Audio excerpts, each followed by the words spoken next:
पाकिस्तान और आतंकी दोनों को ठोकने का क्या प्लान है, कैसे यह फुल प्रूफ प्लान हो सकता है, इस पर भी बात हुई है।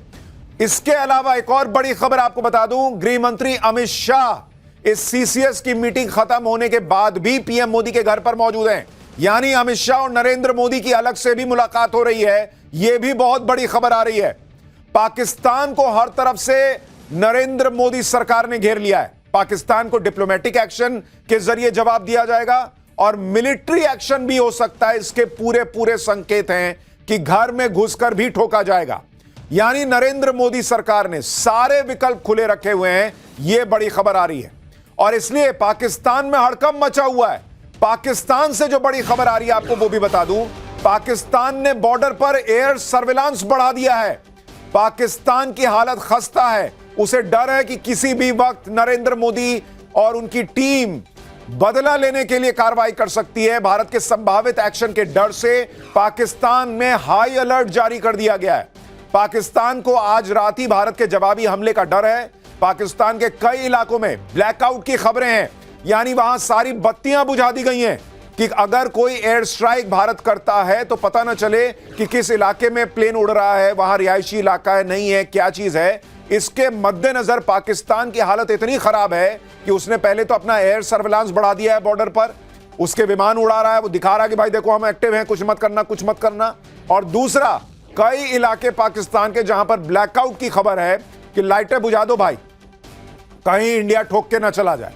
तो ये दोनों बड़ी अहम खबरें आपको बता रहा हूं। लेकिन सबसे बड़ी बात, पहलगाम आतंकी हमले से पूरा देश इस वक्त उबला हुआ है, उबाल मार रहा है, उसका गुस्सा हाई है। प्रधानमंत्री मोदी और अमित शाह भी भयंकर गुस्से में, और यह गुस्सा इस बार पाकिस्तान और उसके पाले हुए आतंकियों को बहुत भारी पड़ने वाला है। पाकिस्तान को इन आंसुओं की भारी कीमत चुकानी पड़ेगी। ये आंसू नौसेना अधिकारी विनय नरवाल की पत्नी के हैं, जो अपने पति के शव से लिपट कर रो रही। ये तस्वीरें आज पूरे देश का कलेजा चीर रही हैं और पाकिस्तान से बदले की मांग उठ रही है। पूरे देश में अब यही चर्चा चल रही है कि उरी हमले में सर्जिकल स्ट्राइक से जवाब दिया गया, पुलवामा हमले के बाद एयर स्ट्राइक से जवाब दिया गया, और अब प्रधानमंत्री मोदी कौन सा बड़ा एक्शन लेने वाले हैं। पीएम मोदी के दिमाग में क्या चल रहा है? कल से आज तक पीएम मोदी और अमित शाह के कई ऐसे एक्शन हैं जो क्लियर कट मैसेज दे चुके हैं कि पाकिस्तान को हर हाल में ठोका जाएगा। इस बार इस आतंकी हमले को लेकर पीएम नरेंद्र मोदी की गंभीरता का अंदाजा आप इसी बात से लगा लीजिए कि पीएम मोदी अपने सऊदी अरब के दौरे को बीच में ही छोड़कर वापस आ गए। वहां पर स्टेट डिनर हो रहा था, पर प्रधानमंत्री ने स्टेट डिनर कैंसिल कर दिया भाई कि मेरे हलक से खाना नहीं उतरेगा, ऐसे हालात हैं, और तुरंत भारत के लिए रवाना हो गए प्रधानमंत्री। एयरपोर्ट पर उतरते ही पीएम मोदी ने राष्ट्रीय सुरक्षा सलाहकार अजीत डोभाल और विदेश मंत्री एस जयशंकर के साथ एयरपोर्ट पर बैठक कर ली, घर तक नहीं गए।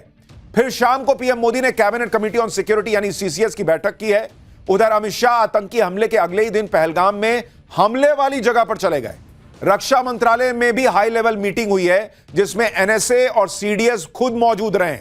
यानी ऊपर से नीचे तक, प्रधानमंत्री से लेकर गृह मंत्री तक, रक्षा मंत्री तक, बॉस बड़ी बड़ी बैठकें चल रही हैं। दिन भर हाई लेवल मीटिंग्स हुई हैं और इन बैठकों से यही मैसेज दिया जा रहा है कि पाकिस्तान के खिलाफ बड़ा एक्शन होना तय है। आतंकियों का कायदे से इलाज होना फाइनल हो चुका है। यह बड़ा एक्शन क्या होने वाला है? क्या पीएम मोदी पाकिस्तान का नक्शा ही बदल देंगे? पाकिस्तान को सबक सिखाने के लिए भारत के पास क्या क्या विकल्प है? पीएम मोदी के एक्शन से कैसे पाकिस्तान की नींद उड़ी हुई है? जहां आतंकी हमला हुआ वहां अमित शाह ने पहुंचकर क्या किया? कैसे इस घटना से पूरा देश गुस्से में है? पीएम मोदी की वो तस्वीरें जो आपको बताएंगी कि पीएम मोदी के दिमाग में चल क्या रहा है इस वक्त। आतंकी हमले को अंजाम देने वाले आतंकी कौन है? ये सारे सवालों के जवाब आज आपको पाठशाला में दूंगा, और आपको यह भी बताऊंगा कि अगर भारत कोई कार्रवाई करता है और उसके विकल्प क्या क्या हैं, और अगर पाकिस्तान जवाबी कार्रवाई करता है तो भारत क्या जवाब देगा। आज यह भी आपको पाठशाला में बताने वाला हूं। लेकिन बदला तो मोदी लेकर रहेंगे, यह तय हो चुका है, और ऐसा बदला लेंगे कि दुनिया देखेगी। प्रधानमंत्री, गृह मंत्री और रक्षा मंत्री तीनों ने कह दिया है कि किसी को छोड़ेंगे नहीं। पीएम पहले ही कह चुके हैं कि आतंकियों को बख्शा नहीं जाएगा।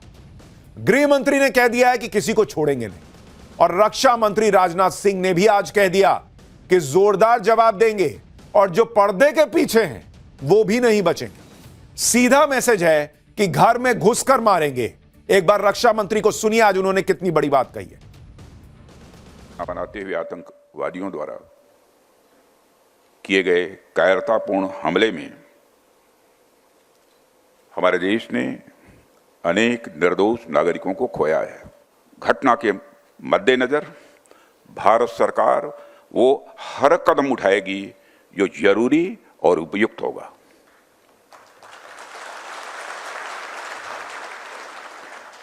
और हम सिर्फ उन लोगों तक नहीं पहुंचेंगे जिन्होंने इस घटना को अंजाम दिया है, हम उन तक भी पहुंचेंगे जिन्होंने पर्दे के पीछे बैठकर हिंदुस्तान की सरजमी पर ऐसी नापाक हरकतों की साजिशें रची हैं।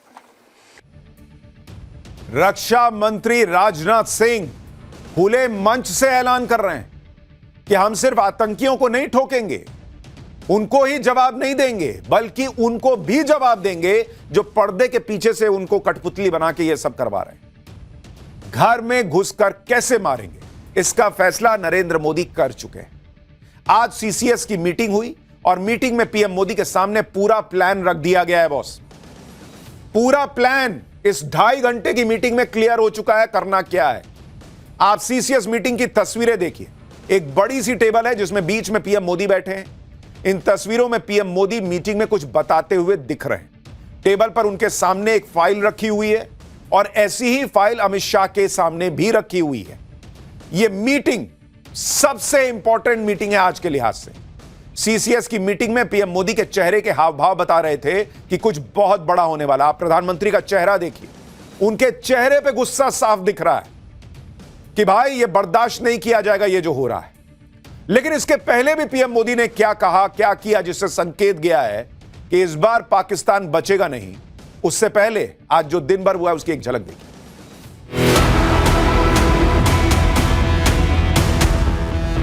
दहशतगर्दाना ये बुज़दिलाना हरकत है। पहले आप चाहिए मस्जिदों में दरवाजे, ये दहशतगर्दाना ये बुज़दिलाना हरकत है। पहले आप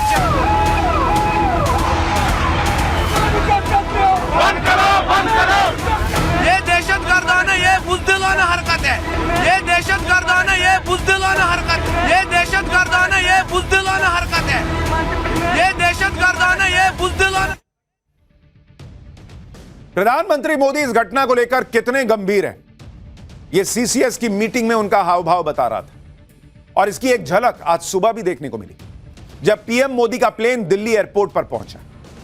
पीएम मोदी प्लेन से उतरने के बाद अपनी गाड़ी में बैठकर तुरंत पीएम आवास नहीं गए। आप देखिए तस्वीर, गाड़ी लगी हुई थी। प्रधानमंत्री सीढ़ियों से उतरे, गाड़ी का दरवाजा खुलने वाला था क्योंकि अमूमन वो जाते हैं और गाड़ी में बैठते हैं। उन्होंने कहा रुको, रुक जाओ अभी। और ऐसा बहुत कम होता है कि पीएम कोई दौरा बीच में छोड़कर लौटे और एयरपोर्ट पर ही मीटिंग कर लें। आप देखिए, उन्होंने कहा कि अभी जरा रुको, मैं आता हूं 1 मिनट। और पीएम मोदी के मन में जो भयंकर बेचैनी है इस घटना को लेकर, आप इस बात से समझ सकते हैं कि उन्होंने वहां गाड़ी में बैठने की बजाय तुरंत जो विदेश सचिव थे, जो एनएसए हैं अजीत डोभाल, उनको कहा कि आइए जरा मीटिंग करें। एस जयशंकर वहीं थे। एयरपोर्ट पे मीटिंग हो गई। बॉस, इस देश के इतिहास में शायद ही आपको कोई घटना याद होगी, बीते 10 साल में शायद ही कोई घटना याद होगी कि पीएम मोदी ने एयरपोर्ट पे मीटिंग कर ली। यह है नरेंद्र मोदी के अंदर बेचैनी इस घटना को लेकर कि पाकिस्तान से हर कीमत पर बदला लेना है। एक एक सेकंड भी वो बर्बाद नहीं करना चाहते। लेकिन बड़ी खबर आपको बता दूं, इस वक्त विदेश मंत्रालय एक प्रेस कॉन्फ्रेंस कर रहा है इसी घटना पर। आपको सीधे उस प्रेस कॉन्फ्रेंस में लिए चलते हैं। In the briefing to the CCS, the cross-border linkages of the terrorist attack were brought out. It was noted that this attack came in the wake of the successful holding of the elections in the Union Territory and its steady progress towards economic growth and development. Recognizing the seriousness of this terrorist attack, the CCS decided upon the following measures. 1. The Indus Waters Treaty of 1960 will be held in abeyance with immediate effect until Pakistan credibly and irrevocably abjures its support for cross-border terrorism. 2. The integrated checkpost Atari will be closed with immediate effect. Those who have crossed over with valid endorsements may return through that route before 1 May 2025. 3. Pakistani nationals will not be permitted to travel to India under the SAARC visa exemption scheme visas. Any SVAS visas issued in the past to Pakistani nationals are deemed cancelled. Any Pakistani national currently in India under SVAS visa has 48 hours to leave India. 4. The Defence, Military, Naval and Air advisors in the Pakistani High Commission in New Delhi are declared persona non grata. They have a week to leave India.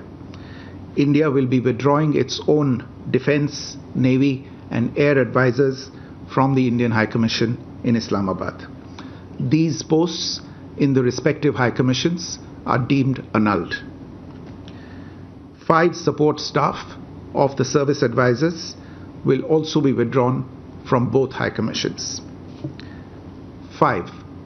The overall strength of the High Commissions will be brought down to 30 from the present 55 through further reductions to be effected by 1st May 2025.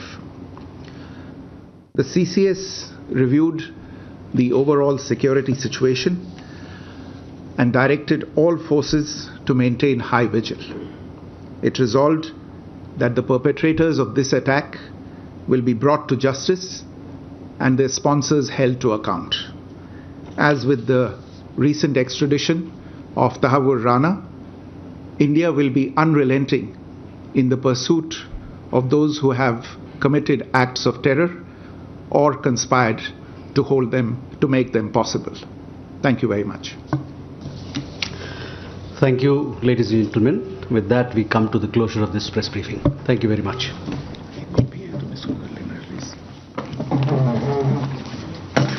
आपको बता दूं कि CCS में cabinet committee on security में बहुत बड़ा फैसला मोदी सरकार का कि पाकिस्तान के साथ सिंधु जल समझौता रद्द कर दिया गया है। बहुत बड़ी खबर है ये। पाकिस्तान के नागरिकों को कोई वीजा नहीं मिलेगा। अटारी बॉर्डर क्लोज कर दिया गया है। नरेंद्र मोदी सरकार का इस वक्त सबसे बड़ा फैसला, Indus water treaty immediate effect से कैंसिल कर दी गई है। यानी पाकिस्तान को बूंद बूंद पानी के लिए तरसा देगा भारत।